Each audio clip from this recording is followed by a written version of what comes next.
புனிதமான தொழுகையிலே ரமலானுடைய காலத்தில் மிகுந்த சிரத்தையோடு கலந்து கொண்டிருக்கக்கூடிய நம் அனைவரின் மீதும் எல்லாம் வல்ல அல்லாஹ்வின் ஈடு இணை இல்லாத அன்பும் அவனுடைய கருணையும் உண்டாவதாக.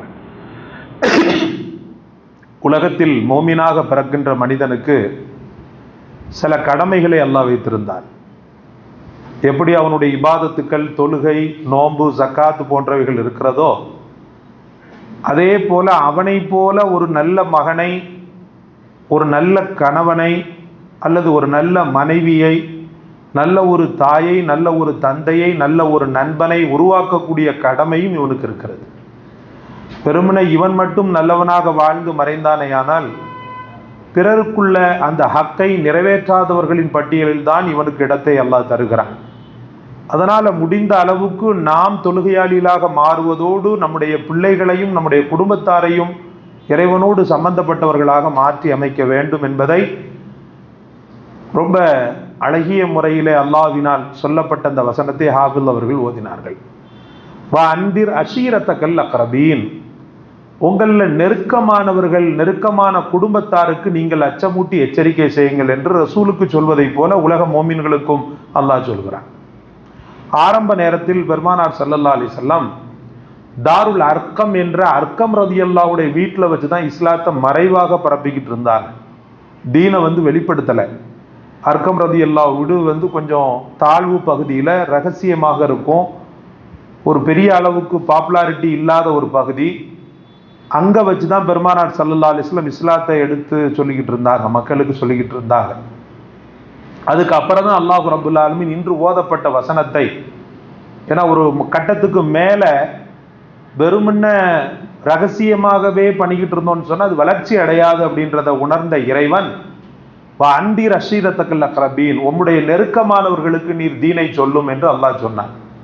சொன்ன பிறகுதான் முஹம்மது ரசூலுல்லாஹி ஸல்லல்லாஹு அலைஹி வஸல்லம் அந்த ஜபல் மலையின் மீது ஏறிக்கொண்டு எல்லா மக்களையும் அழைத்தார்கள். எல்லா கூட்டத்தினரும் வந்தனர். என்னை பற்றி என்ன நினைக்கிறீர்கள்? நீங்கள் அமீன், சாதிக், உண்மையாளர், நம்பிக்கையாளர், நல்லவர். நான் சொன்னால் எதைனாலும் நம்புவீங்களா? எதனாலும் நம்புவோம், இவ்வளோ காலமாக நம்பிக்கிட்டு தான் இருக்கிறோம். இந்த மலைக்கு பின்னால் ஒரு பெரும் படை ஒன்று உங்களை அழிக்க வருகிறது என்று சொன்னால் நீங்கள் நம்புவீர்களா? தாராளமாக நம்புவோம்.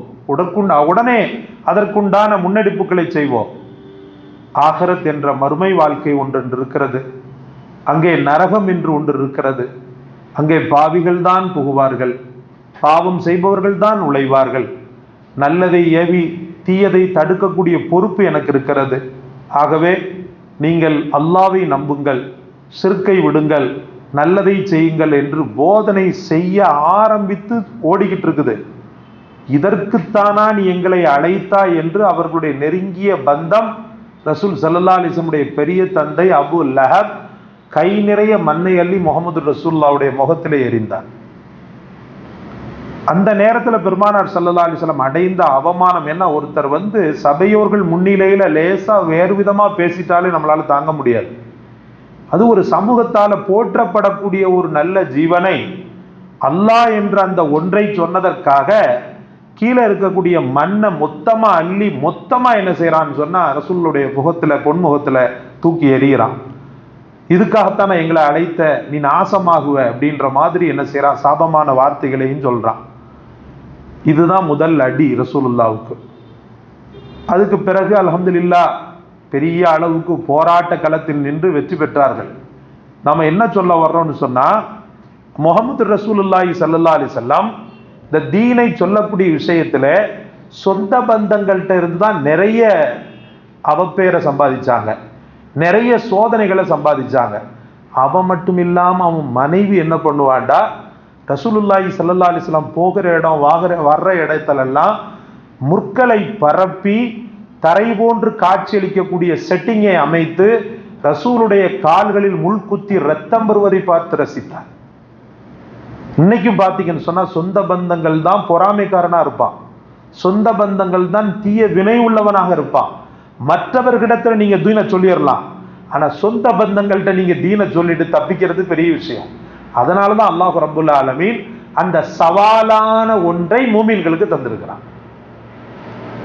சவாலான ஒன்றை மூமின்களுக்கு தந்திருக்கிறான். சீக்கிரத்துல சொந்த பந்தங்களுக்கு சொல்ல முடியாது, அவங்க வந்து அஸ்கப் பண்ண மாட்டாங்க. அது போல இன்னொன்னு ஓதுனார்,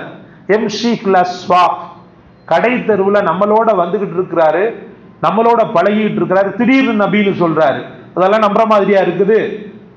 ஒரு மலக்கு வந்திருக்க வேண்டும் அல்லவா அப்படின்னு மக்கள் என்ன செய்வாங்க, ரசூலுல்லாஹி ஸல்லல்லாஹு அலைஹி வஸல்லம் அவர்களை கிண்டல் பண்ணுவாங்க. எல்லா நபிமார்களுக்கும் இதுதான் வந்து வாய்ச்சது. அவங்களுடைய சொந்தங்கள் தான் எதிரிகளாக இருந்தாங்க.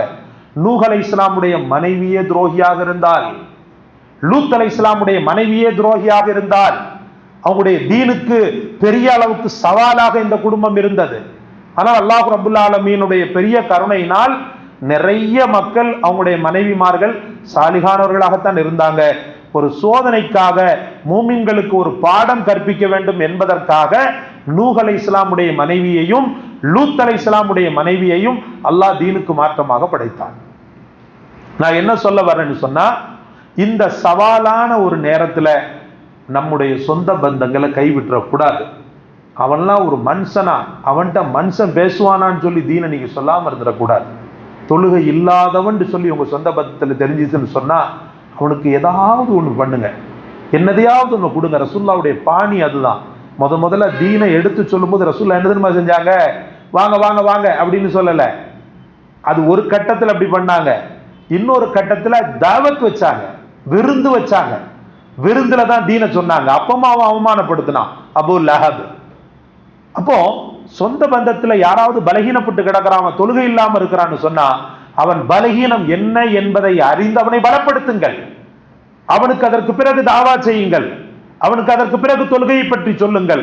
அவனுக்கு என்ன சொல்யூஷனோ அதை கொடுக்காம நீங்க சொல்லும் போது நீங்கள் எதிரிகளை போல உங்களை அவன் என்ன செய்வான் பார்ப்பான். சகோதரர்களே, ரசூல் ஸல்லல்லாஹு அலைஹி வஸல்லம் சொந்த பந்தங்கள் மீது எவ்வளவு பிரியம் வச்சிருந்தாங்கன்னு சொன்னா உங்களுக்கு நான் அடிக்கடி சொன்னதுண்டு. ரசூலுல்லாஹி ஸல்லல்லாஹு அலைஹி வஸல்லம் சூரா தப்பத் யதா தான் இந்த அபூ லஹபுடைய விஷயத்துல இறங்கின சாப வார்த்தைகள். தப்பத் யதா அபீ லஹபின் வ தப், என் நபியின் மீது மண்ணள்ளி போட்ட அந்த அபூ லஹபுடைய ரெண்டு கைகளும் நாசமடைக, அவனும் நாசமடைக என்ற சூரா தான் சூரத்துல் லஹப். இந்த லஹப ரசூல்லா மேல உள்ள பிரியத்துல ஹஜரத் அபூபக்கர் சித்திக் ரலியல்லாஹு ஓதிக்கொண்டே இருப்பாங்க அதிகமா. என்னுடைய ரசூலுல்லாஹ்வுடைய அந்த எதிரியினுடைய சாபம் அப்படின்னு சொல்லிட்டு என்ன செய்வாங்கன்னா அதிகமா ஓதிக்கொண்டே இருப்பாங்க. அந்த நேரத்துல ஒரு முறை பெருமானார் ஸல்லல்லாஹு அலைஹி வஸல்லம் கடந்து போகும்போது, யா அபூபக்கர், என் தந்தையை சாபமிடக்கூடிய இந்த சூறாவை தவிர வேற எந்த சூறாவும் உனக்கு கிடைக்கலையான்னு சொல்லி சொல்லுவாங்களா? எவ்வளவு பெரிய பரந்தன்மை பாருங்க, எவ்வளவு பெரிய பெருந்தன்மை பாருங்க. இந்த மாதிரி நாம சொல்லுவோமா? நல்ல ஓது, என்னை அவமானப்படுத்தின ஆளு அந்த ஆளு அப்படின்னு சொல்லி நம்ம என்கரேஜ் பண்ணுவோம். ஆனா ரசூல் ஸல்லல்லாஹு அலைஹி வஸல்லம் என் தந்தையை சாபமிட்ட இந்த வார்த்தைகளை தவிர வேறு எந்த சூறாவும் உனக்கு கிடைக்கலையான்னு சொல்லி ஒரு சொந்த பந்தத்தை தான் எந்த அளவுக்கு நேசிக்கிறோன்ற இந்த உலகத்துக்கு காட்டினாங்க. அல்லாஹ் நம் அனைவரையும் சொந்த பந்தங்களை நேசிப்பவர்களாக ஆக்குவானாக. அதே போல சொந்த பந்தங்களில் யாராவது தீனுக்கு மாற்றமாக இருந்தால் அந்த மக்களுக்கு நல்லுபதேசம் செய்து அவர்களையும் நல்வழிப்படுத்தக்கூடிய நல்ல வாய்ப்பையும் தரும். இந்த காணொளி உங்களுக்கு பிடித்திருக்கும் என்று நினைக்கிறேன். பிடித்தவர்கள் லைக் செய்யுங்கள், ஷேர் செய்யுங்கள், இந்த சேனலுக்கு முழு ஒத்துழைப்பை தாருங்கள், பிறருக்கும் எத்தி வையுங்கள். நன்மையான காரியங்களை பிறருக்கு எத்தி வைத்து அவர்களும் நடைபோடும் போது அந்த சவாபுகளிலிருந்து ரப்பு உங்களுக்கும் தருகிறான். ஜஸாக்கல்லாஹ். அஸ்ஸலாமு அலைக்கும் வரஹ்மத்துல்லாஹி வபரகாத்துஹு.